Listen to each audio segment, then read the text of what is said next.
पुरुषाय विद्महे महादेवाय धीमहि तन्नो रुद्रः प्रचोदयात्।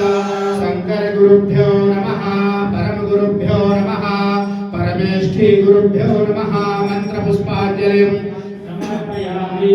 नमस्करोमि यानि कानि च पापानि जन्मान्तरकृतानि च तानि सर्वाणि नश्यन्तो प्रदक्षिणां पदे पदे। नमः सर्वहितार्थाय जगदाधारहेतवे साष्टाङ्गोऽयं प्रणामस्ते प्रयत्नेन मया कृतः।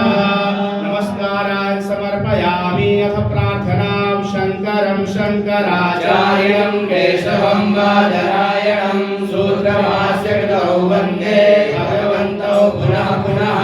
ईश्वरो गुरुरात्मेति मूर्तिभेदविभागिने व्योमवद्व्याप्तदेहाय दक्षिणामूर्तये नमः।